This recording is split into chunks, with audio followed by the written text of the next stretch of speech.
Hey, what's up, MotoFam? We have something special in store today. We are back at Blue Star Suspension Concepts Race Shop because we are going to be working on this 2022 250 MCF doing a fork conversion kit. Inside of this Race Tech box, we have the conversion kit, gold valves, as well as seals. I don't know a whole lot about suspension, so I'm gonna hand it over to Watts. He's gonna give us a rundown of how to do this from start to finish, so stay tuned.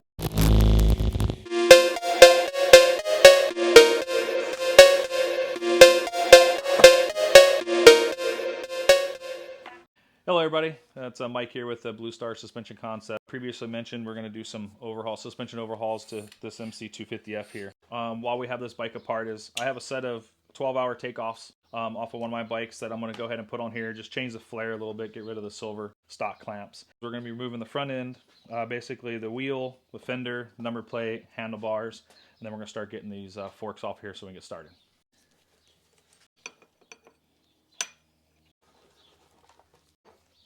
So basically what we're going to do now is start removing all the accessories off the forks before we get down to the wheel. One of the tricks you guys can do too is don't disconnect from up here at the top of the fork guard. If you just take these off and then the caliper off, it actually can sling around. It's one less, saves you a couple seconds of stuff. Now these bolts will have a little bit of Loctite on there, so don't be squeamish if you got to put a little bit of extra torque into it. And I just zip tie this up out of the way.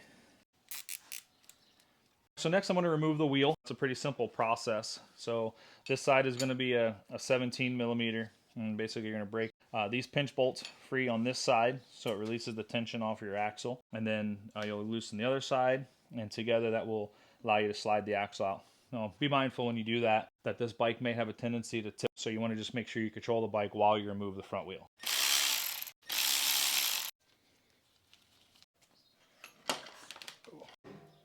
Front wheel off and out of the way, and all the accessories attached to the fork tubes off. We're going to go ahead and remove the fork tubes. Basically you do that by these 4 pinch bolts. I like to start with the lower one first and then work my way to the top.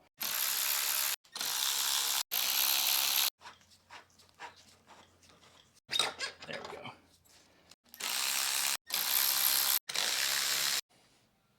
Next, we're going to be removing the triple clamps. As we stated previously, we're going to go ahead and replace these with some black ones, get a little bit of different look on here. To do that, you're going to remove your wire harness cluster here. It's going to be a 10 millimeter bolt. You're going to take off your handlebars, and then you're going to use a 17 millimeter nut here in the middle, and then this 10 millimeter pinch bolt. You want to do the 10 millimeter pinch bolt before you loosen up that middle one so you don't damage the tube threads.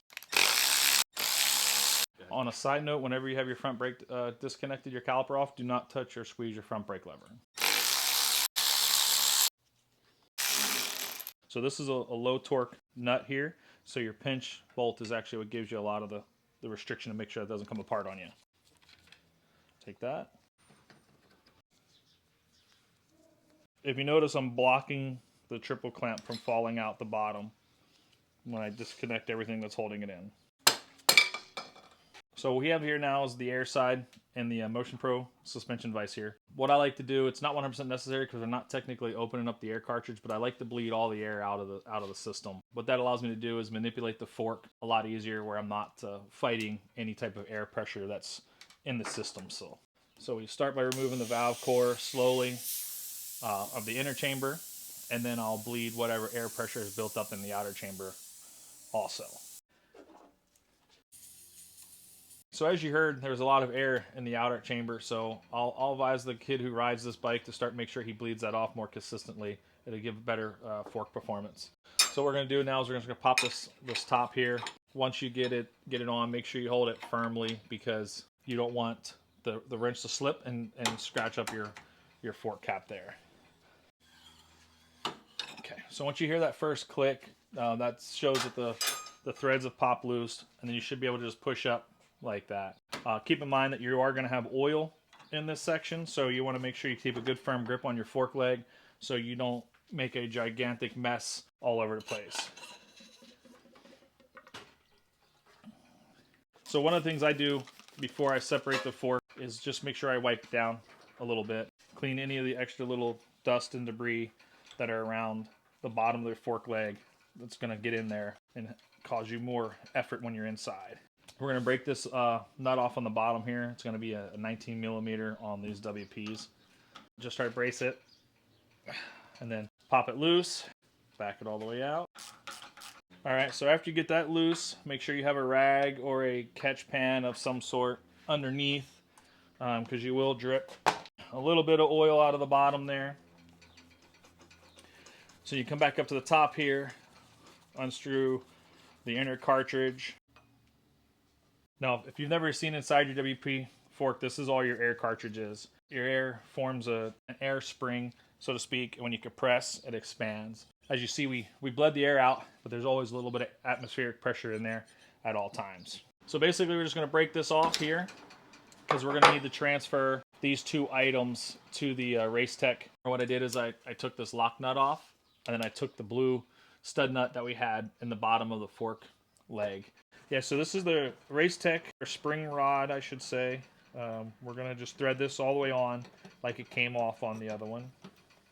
Now that you get that lock nut all the way on, just make sure that the flange part of it is going up and not against this here. So you take this and you just thread it on the same way. Now this blue piece will bottom out before it hits the lock nut. That's normal. Then what you do is you bring that lock nut back down to it. Okay. Now these don't need to be crazy tight, just enough force on there where they don't come apart. We got the Race Tech spring insert prepped and ready to install. We're going to focus back on the inner and outer tube assembly. What we're going to do now is, as you can see, there's got a little leaking fork seal action going on here. So we're going to go ahead and replace the fork seals, the dust seal, the inner and the outer bushing. So when you're doing this, you want to take a little small flat blade screwdriver and you want to work it between the dust seal and the fork tube. When you're doing this, be very careful. You definitely don't want to scratch your inner tube at all. So I get it started with the little one, and then I'll move to a bigger one so I can rotate the seal out like that. So that's out of the way there. Now up in here, you're going to have a spring clip. You're going to need to find the end of that spring clip where the indentation is, and you're going to want to remove that spring clip. So then there you can separate the fork tubes.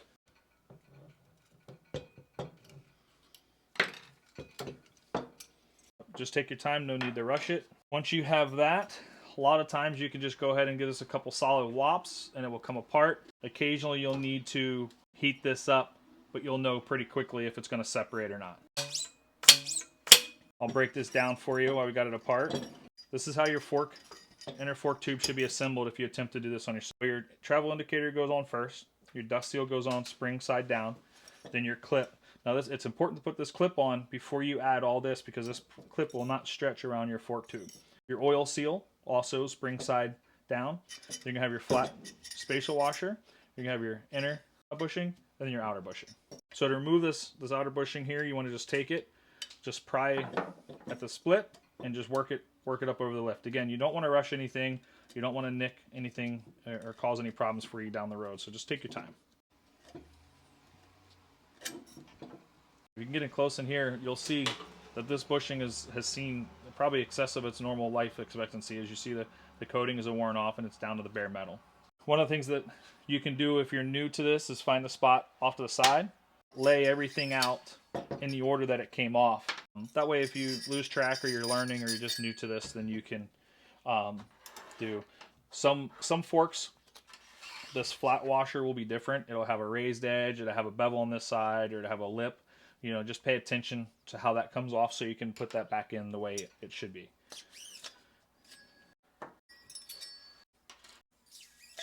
And that's how you disassemble a fork.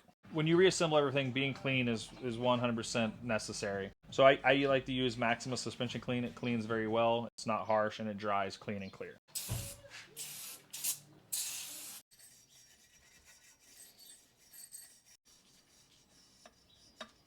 Basically, we're going to reassemble just like we took it apart, but only in reverse. Make sure you use some Race Tech seal grease when you're putting any types of seals on. That'll make sure that it goes on and not damages the lips and pretty much defeats the service you're doing right now.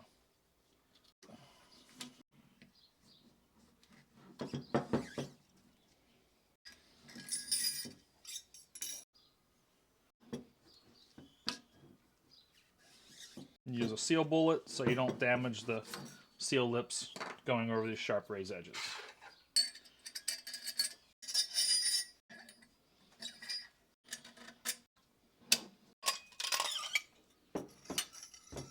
So what I like to do is I like to seat the outer bushing first before driving the seal in. So basically you want to sit it in and seat the seal. You'll hear a little different thump and the seal's set. You'll just work the safety clip in, make sure you hear a good solid clunk.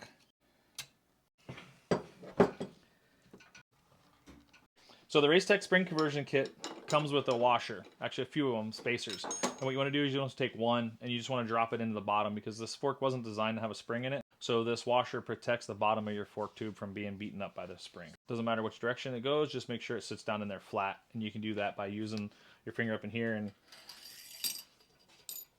getting it in there flat. The next you want to take the spring. I like Racetech springs. They seem to function pretty well, last a while. Just make sure when you're ordering your kit, you order the actual proper spring for your weight. So on the Racetech kit, you're going to have these two preload adjusters. You want to just get them up as far as to the top as you can to make sure that you're not going to have too much pre-tension on the spring where you're trying to install it. Also on the bottom, this octagon nut has to fit and line up into the bottom of your axle holder at the bottom there.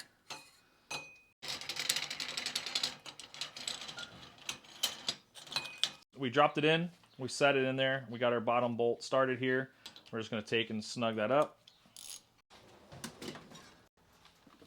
Alright, so next you want to make sure that your preload is set. This kit is asking for 3 to 5 millimeters of preload, so we are going to set it at 4. So right now I'm at 37.3. And you do that by tightening this lower preload nut here. Just a hair too much, which will be fine, but we're going to back this off just a bit. There you go, 33.3 right on the money. The spring side on the Racetech conversion calls for 550 cc of 5-weight fork oil. I use Blood Racing lubricants oil. I've had really good success with it. I like the function of it, and when I change it at the 30 intervals, it looks still relatively decent shape. So on the spring side, we do 550 cc's of 5-weight oil. All right, guys, so there it is. We just did that conversion, and I want to say this is one of the easiest things I've seen done when it comes to suspension. Now, the reason why is because it's literally a drop-in kit. In comparison, when I dropped off my suspension at a race shop, it took them a month to get my bike back, and we busted this out in 2 hours. And granted, that was with filming and taking off the triple clamp and maintaining the other fork. This can be done definitely by 1 or 2 people without all that other stuff in maybe an hour, probably less. We're gonna get the triple clamp back on, get the forks back in, so that's coming up next. All right, we're back at it. We got all the forks all set, rebuilt, set up to reinstallation.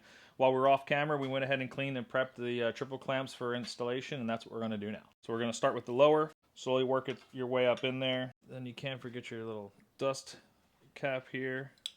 Really important is this O-ring. KTMs have a problem with the rust in the frame, or GASGAS is all their franchises, so I always make sure I put that O-ring back in so when you wash, no pressure washing, it stays good to go. All right, and you go start with the top one here. You get it slid into place. Now what you want to do is you just want to start this nut by hand, and what you just want to do that so it doesn't fall off on you while you're doing everything else. So you just want to snug it up by hand and just get that started as well. So to aid in the triple clamp alignment, you want to leave everything just hand tight, not too loose where it's flopping around, but you don't want it too tight, so you're able to work the forks up into there without having to fight anything that's off angle. So on these, I'm going to go up to the second line based off of the specs and just snug up the top 2 for the time being, just so the fork tube doesn't fall out on us.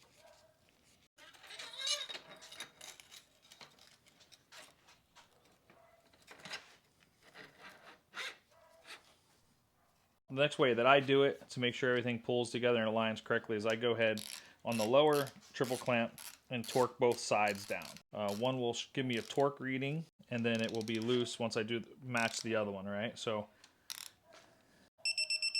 Now that we gotten the lower triple clamp torqued in, we want to go ahead and back off the amount of pressure that we put on the upper clamps to keep the fork tubes from falling. And the reason being is when we torque that top center steering stem nut down, we don't want it to have resistance. So now that I have all of the upper triple clamps loose, I'll go ahead and start by torquing the steering stem center nut.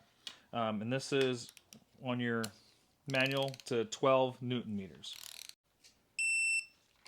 Once you get your steering stem nut all torqued down, you want to come into your pinch bolt. It's a 10 millimeter, and that one's going to be torqued down to 20 Newton meters. All right. Steering stem nut and the pinch bolt torqued down the GASGAS specifications. We're going to go ahead and finish torquing our upper triple clamp, and it's marked right here at 17 Newton meters. Again, with them being a double pinch, you want to work little by little so you don't overstress or tighten an angle and get a false torque reading. Once everything was torqued down with the triple clamp, it was time to move on to the plastics. We made real quick work of that and then lined up the tire and got the bike ready to rock. There you guys have it. The forks have been converted, the triple clamps are on. It looks amazing. I bet you it's gonna feel even better once we make it out to the track tomorrow. If you have any questions or would like to see pricing and stuff on these kinds of things, go check out bscsuspension.com.